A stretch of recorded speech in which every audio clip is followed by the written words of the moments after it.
أهلا بكم ومرحبا مشاهدينا الكرام من جديد على المنتصف لهذه الساعة الإخبارية المغاربية المستمرة التي نتوقف فيها بعد لحظات في فقرة وجها لوجه عند تداعيات إعلان حزب رمح الأمة برئاسة جاكوب زوما أكبر أحزاب المعارضة في جنوب إفريقيا إعلانه من الرباط تأييد مقترح الحكم الذاتي المغربي لحل نزاع الصحراء الغربية، وذلك بعد مباحثات مع وزير الخارجية المغربي ناصر بوريطة.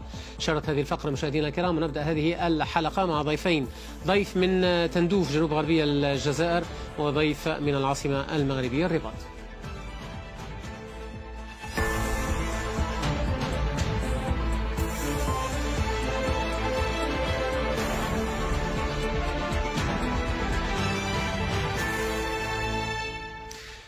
أهلا بكم مشاهدينا الكرام ومرحبا إلى فقرة وجها لوجه، فيها نتوقف عند تداعيات إعلان حزب رمح الأمة برئاسة جاكوب زوما أكبر أحزاب المعارضة في جنوب إفريقيا، إعلانه من الرباط تأييد مقترح الحكم الذاتي المغربي لحل نزاع الصحراء الغربية، ذلك بعد مباحثة مع وزير الخارجية المغربي ناصر بوريطة. ونتوقف أيضا عند تداعيات هذا الإعلان على موقف جنوب إفريقيا الداعم تقليديا لجبهة البوليساريو.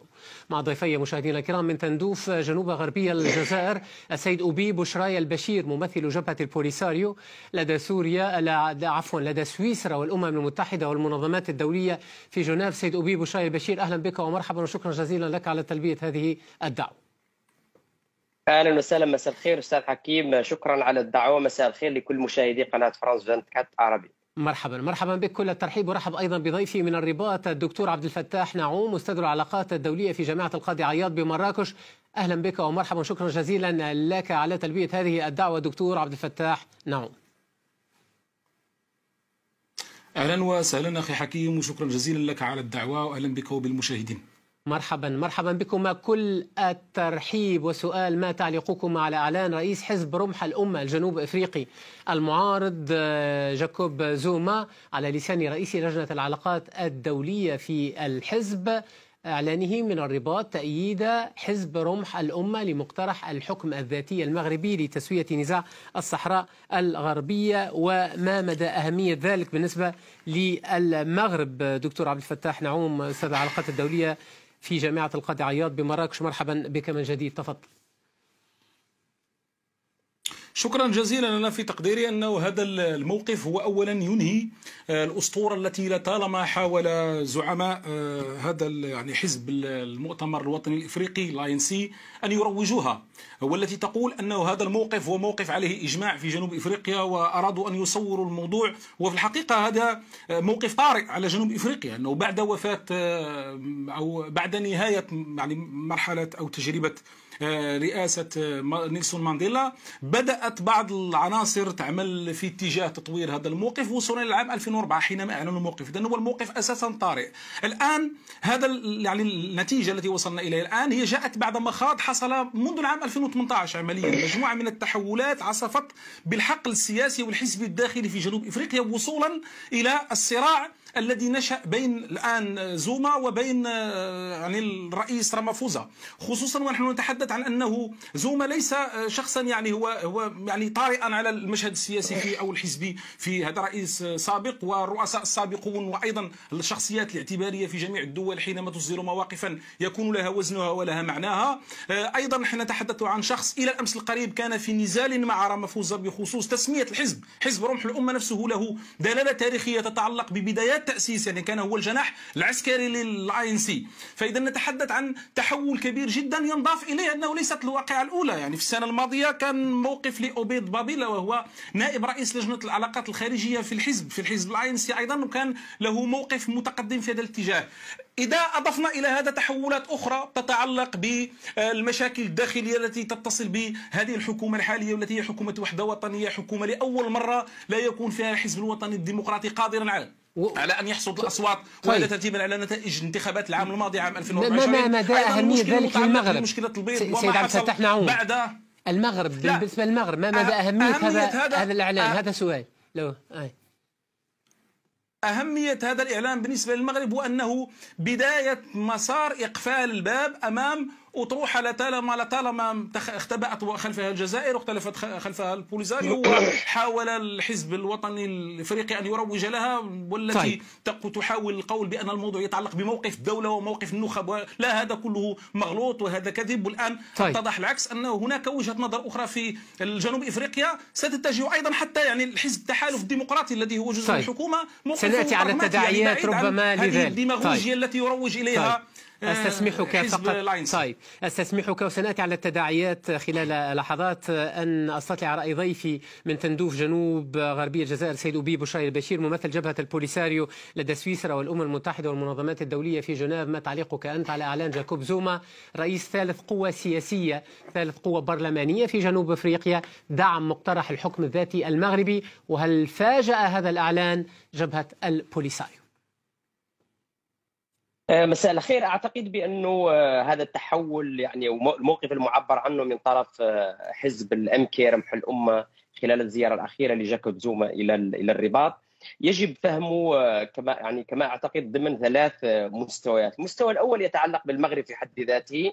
هناك شعور في الحقيقه بالخيبه بانه منذ يعني السنوات الاخيره ومواقف الدعم التي يعرضها المغرب لمقاربته في الحكم الذاتي وربما حتى الاعتراف للمغرب بالسياده المزعومه، مع ذلك هذا لم يحدث في الحقيقه اختراق حقيقي على الارض يمس جوهر النزاع، الا وهو بانه الصحراء الغربيه اقليم غير مستقل ذاتيا بصدع عمليه تصفيه استعمار، وانه هناك اجماع دولي حول الحق في تقرير المصير. المغرب انضم الى الاتحاد الافريقي سنة 2017 وكان بأجندة واضحة يعني التأثير على عضوية الجمهورية الصحراوية، ولكن الآن المغرب يقف على حقيقة بأنه لم يفشل فقط في تحييد الجمهورية الصحراوية من التمتع بعضويتها كاملة في الاتحاد الإفريقي، ولكنه أيضا يعني يفقد الكثير من الوزن الذي رافق انضمامه الاتحاد الافريقي، والدليل هو فشله في الرهانات الانتخابيه خلال هذه السنه نيابه رئاسه. لم تجبني سيد أبي بشير، استسمحك. يعني سؤالي ربما ستاتي على ذلك، ولكن سؤالي واضح حتى نكون في صلب الموضوع. هل لديكم أنتم خيبة أمل؟ هل تفاجأتم بهذا الإعلان؟ تعليقك أنت على إعلان جاكوب زوما بالنظر لثقله السياسي في جنوب أفريقيا لدعم مقترح الحكم الذاتي المغربي، ما موقفكم أنتم من هذا؟ هذا هو سؤالي لو سمحت. نحن بالنسبة لنا وبغض النظر عن الملابسات التي أحاطت بإعلان زوما عن هذا الموقف وهذا التحول في حزب بطبيعة الحال جديد، إلا أنه في النهاية بالنسبة لنا لن يؤثر لا من قريب ولا من بعيد لا على موقف جنوب إفريقيا فيما يتعلق من النزاع في الصحراء الغربية وتضامنها مع الشعب الصحراوي، بالمناسبة الذي يندرج تماما ضمن تضامنها مع الشعب الفلسطيني. لم تتفاجأوا. أنا سأتي ربما على التداعيات خلال لحظات، ولكن في جبهة البوليساريو بعد هذا الإعلان ما كان ردكم؟ ما كان موقفكم من ذلك؟ هذا ما قصدته. وعفوا على الإصرار على السؤال سيد أبي بوشاير البشير.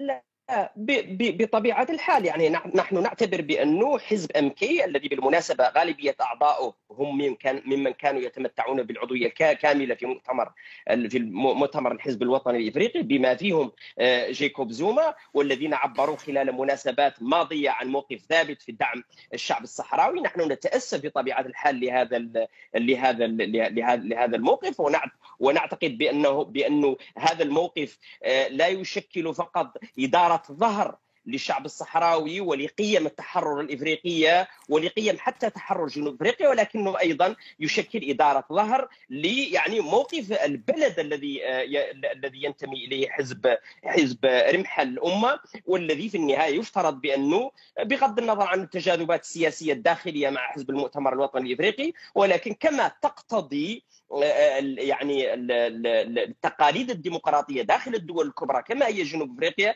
كان يجب احترام الخيارات الخارجية لجنوب أفريقيا. واعتقد بأنه هذا الموقف بالتحديد يجب فهمه في إطار مسعى دولي من أجل تقليم أظافر جنوب إفريقيا التي عبرت عن مواقف متقدمة في دعم الشعب الفلسطيني، ونحن لا نتفاجأ حقيقة بأنه يتم استخدام المغرب كمنصة لاطلاق يعني هذا المسار من اجل يعني تقليم اظافر جنوب افريقيا وتحييد دورها الاقليمي ودورها الدولي الكبير في دعم قضايا التحرر بما فيها في الصحراء الغربيه وفي فلسطين. يجيبك ضيفي على هذه النقطة حين تحدثت عن تقليم لأظافر جنوب افريقيا عبر المغرب كما قال ضيفي سيد بشاي البشير، ولكن اعود الى الدكتور نعوم من الرباط مجلة جون افريك حتى نتحدث فعليا الان عن التداعيات، لان القرار وفق المراقبين وهذا الإعلان له ثقله ولئن كان جاكوب زوما في المعارضة. مجلة جون أفريك تقول أن جاكوب زوما يحاول فتح ثغرة في الموقف الجنوب أفريقي بشأن الصحراء الغربية. دكتور عبد الفتاح نعوم، وهنا أود أن أسأل ما هي حظوظه في ذلك، وهل نحن ربما أمام مقدمة لفتح حوار جديد بين المغرب وجنوب افريقيا بعدما وصفت ربما بانها مصالحه غير مكتمله في 2017؟ كيف ترقب انت كل ذلك دكتور نعوم؟ هذا ممكن جدا انا في تقديري، لانه موقف جنوب افريقيا ليس عباره عن مرضا يعني مزمنا او عضالا كما هو مرض الجزائر ومرض البوليزاريو. هذا موقف طارئ كما قلت، وحتى يعني الرئيس الذي نتحدث عنه الان يعني زوما هو كان مع الرئيس تابو مبيكي يعني وموقفه الى العام 2017 كان ضد المغرب. يعني هذا الرجل يعني هو ابن هذا الموقف يعني المريد يعني او الموقف الجنوب افريقيا الطارئ، يعني هو ليس موقفا تقليديا. يعني جنوب افريقيا لم يكن لها موقف تقليدي في هذا الموضوع. إلى العام 2004 تبنت هذا الموقف بعد أن انسحب أو بعد أن قدم جيمس بيكر استقالته بعد أن فشلت خطته التي كانت تقضي بمنح يعني مشروع حكم ذاتي ل5 سنوات ثم استفتاء بعده، والذي كانت قد هللت له بوليزاريو والجزائر في حينه ورفضه المغرب. إذن هذا أساسا موقف طارئ. فالرجل في إيقاع تتحول فيه إفريقيا كلها نحو البراغماتية ونحو العلاقات البينية والتعاون على أساس الاقتصاد ومواجهة التحديات المشتركة في القارة الإفريقية. هذا البلد نخبه الآن تتهيأ لكي تلعب هذا الدور، تنظر إلى موقف كينيا وإلى موقف نيجيريا وإلى مواقف دول أخرى تحيد المشاكل المتعلقة بالدول الأخرى وتبعد وتنأى بنفسها عن المشاكل الداخلية للدول الإفريقية وتبحث عن الحلول. إذا المغرب يطرح حلا عادلا وسلميا وسياسيا وقابلا للتطبيق وحلا ديمقراطيا وحل الحكم الذاتي. المغرب يطرح حلا للنقاش السياسي والدبلوماسي مع من لديه المؤهلات، مع من هو أهل للنقاش السياسي والديمقراطي. الدول الإفريقية والنخب الإفريقية الآن هذا تعبير من التعبيرات ما يقوم به الرئيس يعني السابق زوما. كيف سيتأثر الموقف الداخلي تحديدا رغم الخلافات دكتور نعوم؟ عفوا، الموقف الداخلي في جنوب افريقيا رغم الخلافات بين جاكوب زوما وسيريل رامافوزا، كيف سيتأثر تحديدا بهذا الموقف الداعم لمقترح الحكم الذاتي المغربي؟ لا، لأنه في السابق لم يكن هناك خطاب آخر، لم يكن صوت آخر مسموع. الآن يفتح النقاش في جنوب إفريقيا. هناك نخب أخرى وأحزاب أخرى قريبة من حزب رمح يعني الأمة. هناك أيضا يعني لا ننسى أنه هذا الحزب رمح الأمة هو خرج من رحم يعني التحرير يعني الإفريقي أو من المؤتمر الوطني الإفريقي، فبالتالي لا هناك بيئة واحدة تجمعهما معا، يعني إرث واحد. الخلاف الموجود بين زوما وبين رامافوزا هو بين شخصين، أما عمليا زوما ما زال له تأثيره داخل حزب المؤتمر الوطني الإفريقي. إذن فليستعد ضيفك الذي يتحدث من تندوف وليس من بير الحلو أو من تفاريتي أو من مكان آخر، فليستعد ضيفك من تندوف الجزائرية حيث هو موجود. لا، فليستعد ضيفك لسماع مواقف متقدمه. ولا ننسى يعني هناك دول اخرى من الولايات المتحده الامريكيه او بريطانيا او غيرها كلها لديها مواقف متقدمه. وفقط تصحيح يعني لضيفك الذي يقول انه هناك تقليم لاظافر جنوب افريقيا. حينما قام الرئيس ترامب بعقد جلسه تاديبيه لرامافوزا في البيت الابيض حدثه عن البيض في جنوب افريقيا، لم يحدثه لا عن الموقف من فلسطين ولا عن علاقته بالمغرب ولا اي شيء. بل اكثر من ذلك، رامافوزا لم يجرؤ على ان ينبس ببنت شفا فيما يتعلق بقضيه فلسطين امام ترامب. اذا هذه نمور من ورق تختبئون خلفها، والتاريخ بيننا والايام بيننا. طيب سيد بشاي البشير ممثل جبهه البوليساريو، اود ان اسالك فعلا هل فعلا موقف جنوب افريقيا طارئ غير وليس موقفا تقليديا؟ اود ربما توضيح بسيط من وجهه نظرك بهذا الشأن. وأود أن أسألك أيضا بعد هذا الموقف، موقف جاكوب زوما من الرباط تحديدا، هل تتراجع جنوب أفريقيا عن موقفها الداعم لجبهة البوليساريو وتتبنى الطرح المغربي كخيار يصفه حزب جاكوب زوما نفسه بأنه خيار براغماتي خيار استراتيجي يصب في صالح جنوب أفريقيا؟ لا، في الحقيقة لن أتحدث عن مقترح المغرب فيما يتعلق بالحكم الذاتي، لأنه بالنسبة لنا ولد ميتا، والدليل بأنه موجود على الطاولة منذ سنة 2007 ولم يتقدم إلى حد الساعة، بالرغم من المواقف التي يشير إليها المغرب وأغلبها دعاية. ولكن فقط تحدثوا عن فيما يتعلق برمح الأمة وفيما يتعلق بمستقبل موقف جنوب إفريقيا. أعتقد بأن جنوب إفريقيا، وهذا ما أكده حزب المؤتمر الوطني الإفريقي في بيانه قبل يومين، أكد على ثبات موقف جنوب إفريقيا في دعم كفاح الشعب الصحراوي من أجل الحرية والاستقلال. ولكني دعني أشرح لك يعني التركيبة السياسية للقوى النافذة في جنوب إفريقيا. في الحقيقة تسيطر عليه 4 أحزاب رئيسية. حزب المؤتمر الوطني الإفريقي هو الحزب الحاكم، وموقفه معروف جدا في إطار تحالف تاريخي مع جبهة البوليساريو. موقف حزب التحالف الديمقراطي DA، وموقفه واضح جدا فيما يتعلق بدعم حق الشعب الصحراوي في تقرير المصير. القوة الثالثة هي قوة رمح الأمة، والتي تتحدث الآن عن هذا التحول في موقفها. والقوة الرابعة هي EFF، وهو يعني التمكين الاقتصادي للسود في جنوب افريقيا، وهذا موقفها يوجد على يسار ANC فيما يتعلق بدعم البوليساريو وفيما يتعلق بدعم كفاح الشعب الصحراوي في تقرير المصير. القوى يعني هناك قوة النقابات، وهي كوساتو، تحالف نقابات جنوب افريقيا، وموقفها قوي جدا في دعم الشعب الصحراوي، بالاضافه للحزب الشيوعي الجنوب افريقي الذي موقفه ايضا واضح. وبالتالي فانه موقف الMK حزب رمح الامه يعتبر موقف هامشي لا قيمة له على الإطلاق فيما يتعلق بمشهد الدعم الجنوب إفريقي لكفاح الشعب الصحراوي في تقرير المصير. فيما يتعلق بهذه يعني المكاسب التي يتحدث عنها المغرب في دعم مقترح الحكم الذاتي، وفيما يتعلق بدعم السيادة المزعومة للمغرب على الصحراء الغربية، في الحقيقة يجب أن نسجل موقف واضح في أنه فيما عدا ترامب، وهو موقف شخصي إلى حد الساعة، لم يتم تفعيله على الإطلاق فيما يتعلق بالاعتراف المغرب بالسيادة على الصحراء الغربية. أو موقف ماكرون، وهو موقف شخصي كان قد نفاه مجلس الدولة الفرنسي في قراره نهاية يناير من هذه السنة. ليس هناك موقف داعم على الإطلاق. ولكن ثمة استثمارات أيضا تقول عكس ذلك في منطقة الصحراء الغربية. نتحدث عن أمور عملية سيد أبي بشراي البشير، وتؤكد اعتراف فرنسا بمغربية الصحراء الغربية.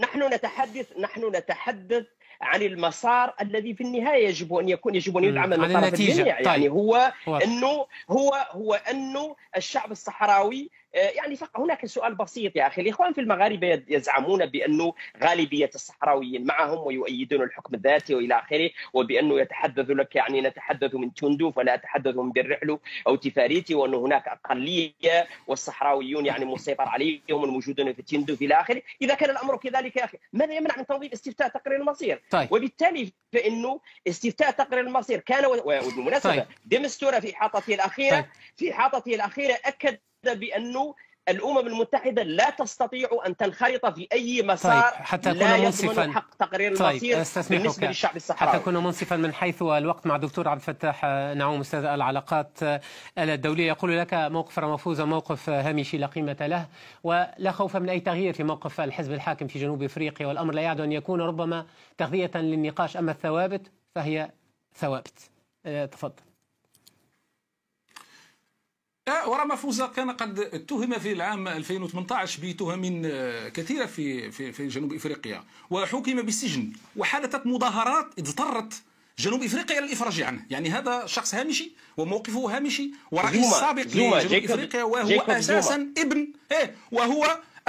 زوما، وهو اساسا ابن حزب يعني المؤتمر الوطني الافريقي، وكان نائبا للرئيس ثابو مبيكي. يعني تتحدث عن شخص هامشي وكانه شخص لا يعرفه احد في جنوب افريقيا. من ناحيه اخرى نفس الكلام كنتم تقولونه عن كينيا، وكنتم تقولونه عن الكثير وقلتم ايضا حتى عن الولايات المتحده الامريكيه، وقلتموه عن فرنسا وعن اسبانيا، وكلها دول كانت لها مواقف اخرى. ثم من ناحيه اخرى يتحدث الاخ الكريم على انه الولايات المتحده الامريكيه موقفها يا اخي للمره المليون نقول لكم هذا ليس موقف ترامب، هذا أمر رئاسي تنفيذي مسجل في السجل الفيدرالي الأمريكي، وهناك نسخة في مجلس الأمن، وهناك نسخة للأمم المتحدة، وهناك هذا موقف موثق في الوثائق، وراهنتم على طيلة فترة بايدن وكنتم تقولون نفس الكلام، وكان يعني الواقع شيء آخر، وجاءت عادة ترامب وكان الكلام شيء آخر. يعني تقولون تعيشون على الأوهام وتمنون النفس بأوهام لن تكون في يوم من الأيام. يتحدث الأخ على أنه الحكم الذاتي ولد ميتا. قلتم هذا الكلام في 1981 حينما طرح المغرب مبادرة الاستفتاء التأكيدي، وقلتم الكفاح المسلح ونرفض أي مبادرة سياسية ونرفض التفاوض والسياسة، ثم قبلتم مهزومين صاغرين بعد أن نزمتم في الحرب وقذف بكم إلى تندوف، ثم بعد ذلك دخلتم إلى العملية السياسية. وهذا الاستفتاء الذي تتكلم عنه من أفشله؟ بوليساريو الذي أفشله. هل تتذكر وأنت تعرف جيدا الشروط الخمسة أو المعايير الخمسة التي اقترحها بوليساريو ووافق عليها المغرب، ثم عرقلها البوليساريو قبل هيوستن وبعد هيوستن وبعد سنة 2000، وما زلتم تتحججون بالشعار. أنتم لا تريدون استفتاء ولا تريدون حلا لهذا المشكل، أنتم تريدون المزايدة بهذا المشكل واستثماره وتأبيده من أجل مغانم شخصية هنا وهناك، واستثمار هذا الموضوع في مناحي لا علاقة لها لا بالمحتجزين ولا بالصحراويين ولا بالسكان ولا بالمنطقة بأكملها. هذا مشروعكم، مشروع الانفصال، مشروع استعماري خرج من رحم الاستعمار. تتعنون بمبدأ الحدود الموروثة على الاستعمار، لا علاقة لكم من قريب أو من بعيد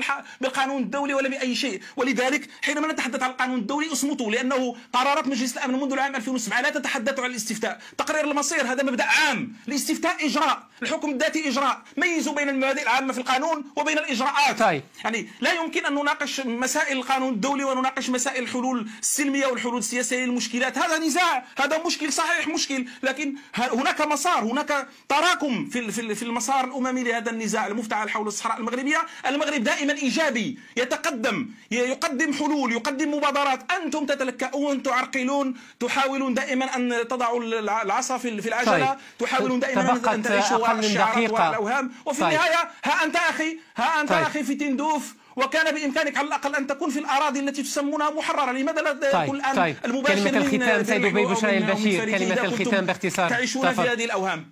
طيب سيد دبي بشاي البشير، كلمة الختام لو سمحت، ونختم هذه الحلقة، انتهى الوقت باختصار لو سمحت. لا، في الحقيقة الأمور بخواتمها. الآن سنة 2025 الجمهورية الصحراوية عضو يعني ثابت في الاتحاد الإفريقي، والدول الإفريقية الكبرى ابتداء من جنوب افريقيا، نيجيريا، الجزائر، انغولا، اثيوبيا وحتى كينيا تعترف بالجمهورية الصحراوية وتقيم معها علاقات دبلوماسية. الاتحاد الإفريقي يؤكد على أنه ليس ثمة من سبيل لتسوية النزاع في الصحراء الغربية، كما أكدت المحكمة الإفريقية لحقوق الإنسان والشعوب في قرارها سنة 2022 على أن المغرب يحتل الصحراء الغربية، وبأن حق الشعب الصحراوي ثابت في تقرير. لا مغالطات، هذا الكلام صحيح، كلام غير موثق وغير صحيح. الإفريقية أنا لم أقاطعك، ويطالب الدول الإفريقية وقرار يمكن الرجوع إليه. هذا كذب.